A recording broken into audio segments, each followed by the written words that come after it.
વિદ્યાર્થી મિત્રો, knowledge સંકુલની YouTube ચેનલમાં આપ સર્વનું સ્વાગત છે. આજે આપણે લઈને આવી રહ્યા છીએ પશુધન નિરીક્ષકના પીવાયક્યુ સેટ 4 ની અંદર. તો અહીં આપ જોઈ શકો છો કે અત્યાર સુધીના 3 જે પાર્ટ આપણે વિડીયો લઈને આવ્યા છે પીવાયક્યુના, તેનો સારો એવો રિસ્પોન્સ રહેલો છે આપનો વિદ્યાર્થી મિત્રો. જેથી કરીને આજે પણ આપણે પીવાયક્યુ સોલ્વ કરવાના છે પાર્ટ 4માં. તો ફર્સ્ટ ઓફ ઓલ વિદ્યાર્થી મિત્રો, જે પણ અત્યારે તમે જોઈ રહ્યા છો તો વિડીયોને તમે લાઈક કરજો.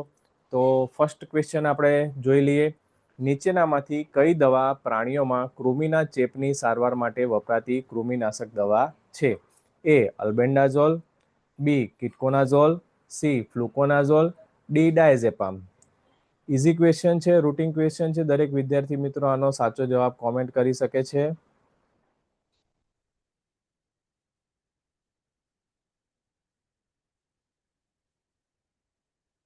તો ચલો અહીંયા વિદ્યાર્થી મિત્રો, ઇઝી ક્વેશ્ચન છે. ફર્સ્ટ ક્વેશ્ચન એકદમ ઇઝી છે.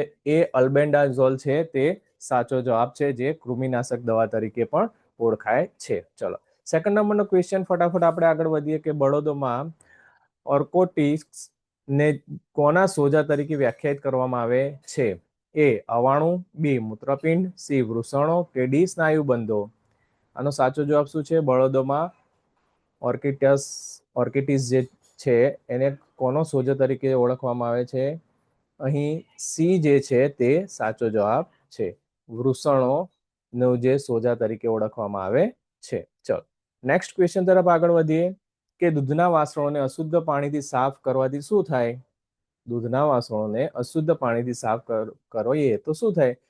દૂધનું મંદીકરણ થાય છે, દૂધમાં બેક્ટેરિયાથી થતું દૂષણ થાય છે, દૂધના કેલ્શિયમ ઘટે છે કે દૂધનું પોષક મૂલ્ય ઘટે છે? આમાં સાચો જવાબ શું છે? અહીં સાચો જવાબ છે બી, દૂધમાં બેક્ટેરિયાથી થતું દૂષણ થાય છે. ચલો નેક્સ્ટ ક્વેશ્ચન તરફ આગળ વધીએ. પશુધનમાં કયો સાંધો મિજાગરા જેવું કાર્ય કરીને ફક્ત આગળ અને પાછળની ગતિને મંજૂરી આપે છે? એ ખભાનો સાંધો, બી સ્ટાઇફલ સાંધો, સી કટી સાંધો કે ડી એટલાન્ટો અક્ષીય સાંધો. ચોથામાં કયો સાચો જવાબ છે? અહીં બી જે છે સ્ટાઇફલ સાંધો છે તે પશુધનમાં સાંધા મિજાગરા, જેને આપણે હિંજ કહીએ છીએ, એ રીતનું કાર્ય કરે છે, જેમાં આગળ અને પાછળની ગતિની મંજૂરી આપે છે. ચલો 5 નંબરનો ક્વેશ્ચન છે. કયો સ્નાયુ મુખ્યત્વે અગ્ર ઉપાંગને લંબાવવા માટે જવાબદાર છે અને ગરદનના વિસ્તારમાં સ્થિત છે? એ બાયસેપ્સ ફેમોરિસ, બી બ્રેકિયોસેફાલિક્સ, સી ગ્રેસ્ટોક્નેમિયસ કે ડી સેમીટેન્ડિનોસસ. કયો સાચો જવાબ છે અહીં 5 નંબરના ક્વેશ્ચનમાં? અહીં બી જે છે તે સાચો જવાબ છે. બ્રેકિયોસેફાલિક્સ જે છે તે મુખ્યત્વે અગ્ર ઉપાંગને લંબાવવા માટે જવાબદાર છે અને ગરદનના વિસ્તારમાં સ્થિત હોય છે. ચલો નેક્સ્ટ ક્વેશ્ચન તરફ આગળ વધીએ. પાણી મુખ્યત્વે શારીરિક રીતે કયું આવશ્યક કાર્ય કરે છે? એ રાસાયણિક પ્રક્રિયામાં સહાયક, બી તાપમાનનું નિયમન, સી ગાદી પૂરી પાડવી, આઘાત શોષક અને ઊંજણ તરીકે કામ કરવું, ડી પોષક તત્વોનું વહન. અહીં સાચો જવાબ શું છે વિદ્યાર્થી મિત્રો? તો અહીં સાચો જવાબ છે સી ગાદી પૂરી પાડવી. ચલો નેક્સ્ટ ક્વેશ્ચન તરફ આગળ વધીએ. કયું પરિબળ ચેપ સામે પ્રતિકાર પ્રદાન કરતી જન્મજાત રોગ પ્રતિકારક શક્તિનો ભાગ છે? એ મેમરી બી કોષો, બી ત્વચા અને સ્લેમ્સ સ્તરો, સી પ્રરસ કોષો, ડી ઇમ્યુનોગ્લોબ્યુલિન્સ જી, જેને આપણે આઈજીજી તરીકે પણ ઓળખીએ છીએ. અહીં સાચો જવાબ શું છે વિદ્યાર્થી મિત્રો?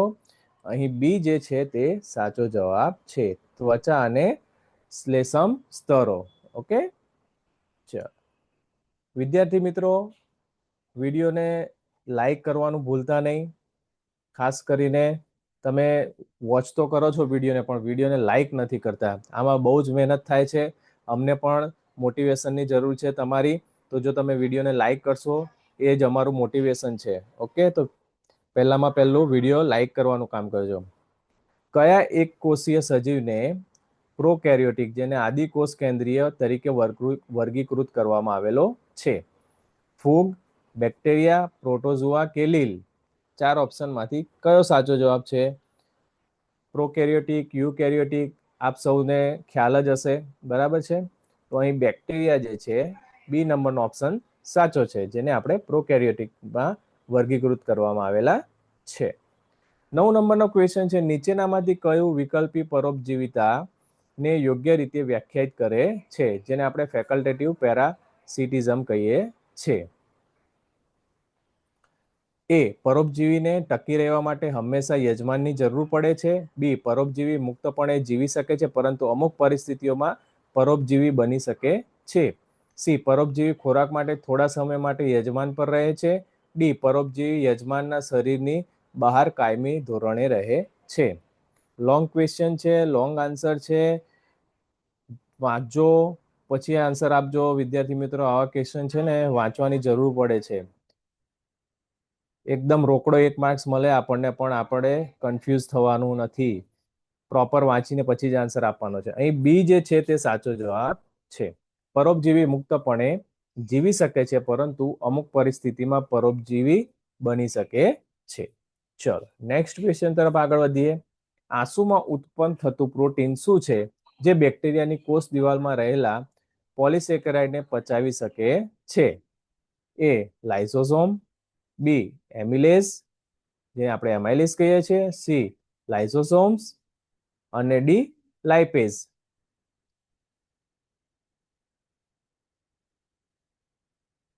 અહીં ઓપ્શન એ અને સી સેમ ટુ સેમ જેવું લાગે છે, પણ સેમ ટુ સેમ નથી. લાઇસોસોમ છે એમાં અને સી માં લાઇસોઝાઇમ છે.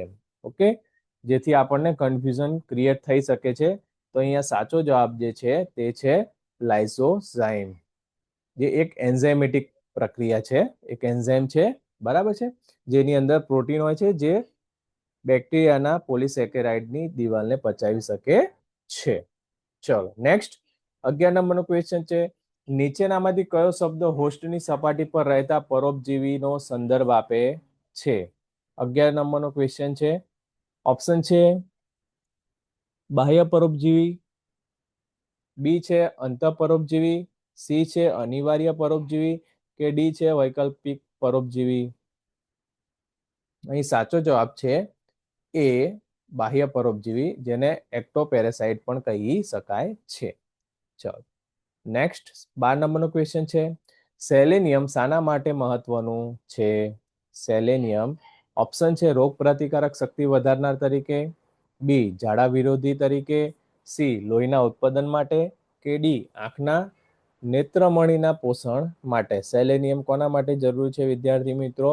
સેલેનિયમ જે છે તે એ સાચો જવાબ છે, રોગ પ્રતિકારક શક્તિ વધારનાર તરીકે મહત્વ ધરાવે છે. ચલો 13 નંબરનો ક્વેશ્ચન જોઈએ. બેબેસિયા પ્રજીવોથી થતો એક ચેપ છે જે પશુધન અને પાલતુ પ્રાણીઓમાં કયા વાહક દ્વારા ફેલાય છે?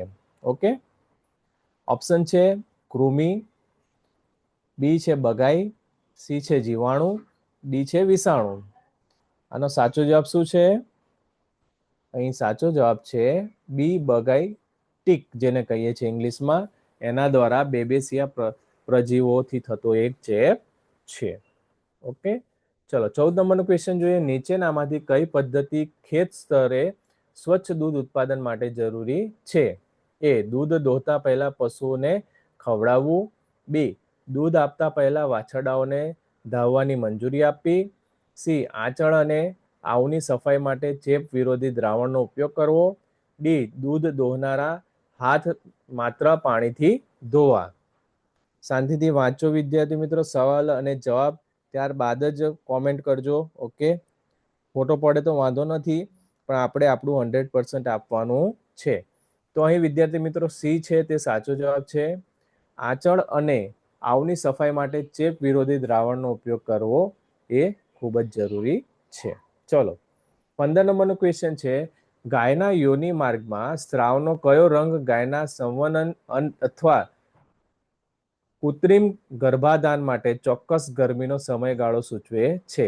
એ પાતળો સ્વચ્છ પાણીયુક્ત સ્રાવ, બી પીળો પાણીયુક્ત સ્રાવ, સી અર્ધધન સ્રાવ કે ડી તાજો લાલ રક્તસ્રાવ? કયો સાચો જવાબ છે વિદ્યાર્થી મિત્રો? અહીં એ છે તે સાચો જવાબ છે. પાતળો સ્વચ્છ પાણીયુક્ત સ્રાવ તે ગાયના યોનિ માર્ગમાંથી સ્રાવનો એના સંવનન અને કૃત્રિમ ગર્ભાધાન માટે ચોક્કસ ગરમીનો સમયગાળો સૂચવે છે. ચલો 16 નંબરનો ક્વેશ્ચન જોઈએ કે નીચેનામાંથી કયો પશુઓમાં શ્વસન માર્ગના ચેપ માટે સૌથી સામાન્ય તબીબી ચિહ્ન છે? એ ડાયરિયા ઝાડા, બી દૂધનું ઘટેલ ઉત્પાદન, સી નાકમાંથી પ્યુકારી જેને પ્યુરુલન્ટ સ્રાવ કહીએ છીએ તે, કે ડી બિલોવિંગ અથવા તો બ્લોવિંગ? શું છે સાચો જવાબ આનો વિદ્યાર્થી મિત્રો 16 નંબરના ક્વેશ્ચનમાં? એની ગેસ? અહીં સી જે છે તે સાચો જવાબ છે. નાકમાંથી પ્યુરુલન્ટ સ્રાવ જે છે પસવાળો સ્રાવ થાય એને આપણે શ્વસન માર્ગના ચેપ માટે તબીબી ચિહ્ન તરીકે ઓળખીએ છીએ. ચાલો 17 નંબરનો ક્વેશ્ચન લઈએ આપણે. 300 કિલો વજન વાળા પશુઓમાં અપજનનીય સંધિ રોગ જેને ડીજનરેટિવ જોઈન્ટ ડિઝીઝની સારવાર કહેવામાં આવે છે તે કઈ છે? એ ફેનિલબ્યુટાઝોન ઇન્જેક્શન, બી ખનિજ મિશ્રણ મુખમાર્ગી સંપૂરક, સી અલ્બેન્ડાઝોલ મુખમાર્ગી ગોળીઓ, કે ડી લીમડાના પાનના મલમનો ઉપયોગ? 4 ઓપ્શનમાંથી કયો સાચો જવાબ છે વિદ્યાર્થી મિત્રો? અહીં એ જે છે તે સાચો જવાબ છે. ફેનિલબ્યુટાઝોન ઇન્જેક્શન જે છે 300 કિલો વજન વાળા પશુઓમાં ડીજનરેટિવ જોઈન્ટ ડિસીઝની સારવારમાં ઉપયોગ કરવામાં આવે છે. 18 નંબરનો ક્વેશ્ચન લઈએ આપણે. નીચેનામાંથી કયું સૂચવે છે કે પશુ કીટોસિસની પીડાઈ રહ્યું છે? એ ખૂબ જ મેદસ્વી, બી સીણકાય, સી ફૂલેલું પેટ, ડી માથું ધૂણાવવું? અહીં સાચો જવાબ શું છે વિદ્યાર્થી મિત્રો? અહીં સાચો જવાબ છે બી સીણકાય. ચલો નેક્સ્ટ ક્વેશ્ચન તરફ આગળ વધીએ. 19 નંબરનો. પશુઓમાં કઈ કૃત્રિમ બીજદાન ટેકનિકનો ઉપયોગ ફિલ્ડમાં સૌથી વધુ થાય છે? A rectovaginal technique, B vaginal deposition technique, C laparoscopic બીજદાન, ડી વિક્ષણ યંત્રનો ઉપયોગ કરીને ગર્ભાશય ગ્રીવા બીજદાન? અહીં 19 નંબરમાં સાચો જવાબ શું છે વિદ્યાર્થી મિત્રો? સાચો જવાબ છે એ રેક્ટોવજાઇનલ ટેકનિક. ચલો 20 નંબરનો ક્વેશ્ચન છે. ઉચ્ચ ગુણવત્તાવાળા વીર્ય ઉત્પાદનને સુનિશ્ચિત કરવા માટે એઆઈ બળદોના સંચાલનમાં શું મહત્વપૂર્ણ છે? એ નિયમિતપણે મુક્ત પ્રાકૃતિક સમાગમને મંજૂરી આપવી, બી સ્થૂળતાને રોકવા માટે માત્ર સૂકો ચારો ખવડાવવો, સી યોગ્ય પોષણ અને કસરત સાથે નિયમિત સમય વીર્ય એકત્રિત કરવું, ડી બળદોને સતત અલગ રાખવા? તો વિદ્યાર્થી મિત્રો 20 નંબરના ક્વેશ્ચનમાં સાચો જવાબ શું છે? તો અહીં સાચો જવાબ છે સી. ઓકે, યોગ્ય પોષણ અને કસરત સાથે નિયમિત સમય વીર્ય એકત્રિત કરવું. ચલો વિદ્યાર્થી મિત્રો, જો તમને વિડીયો ગમ્યો હોય તો વિડીયોને પ્લીઝ લાઈક કરજો. બરાબર છે? તો આવનારી જીપીએસએસબીની પશુધન નિરીક્ષકની જે પણ 112 જગ્યા છે એના માટે નોલેજ સંકુલની ટીમ આપના માટે લાઈવ પ્લસ રેકોર્ડેડ કોર્સ લાવેલી છે, જેની અંદર theory books, MCQ, model papers, જેની 1 વર્ષની વેલિડિટી રહેવાની છે. ફક્ત અને ફક્ત 3000 રૂપિયાના ચાર્જિસમાં તમને આ બધી જ વસ્તુ મળી જવાની છે. તમારી કોઈ પણ ક્વેરી હોય તો તમે નીચેના નંબર પર નોલેજ સંકુલની ટીમ સાથે ડિસ્કસ કરી શકો છો. ત્યારબાદ તમે આ કોર્સ પરચેસ કરી શકો છો. ઇન બિટવીન આપણે આ જે સિરીઝ ચાલુ કરી છે એમાં પાર્ટ 5 લાવવા માટે આપના ખાસ લાઇકની જરૂર છે. તો વિડીયોને પ્લીઝ લાઇક કરશો, જેથી કરીને અમને ખ્યાલ આવે કે તમને આ વિડીયો પસંદ છે અને અમારે આ સિરીઝ ચાલુ રાખવાની છે. તો મળીએ આપણે PYQ સેટ 5 માં. Thank you very much. જય હિન્દ, જય ભારત.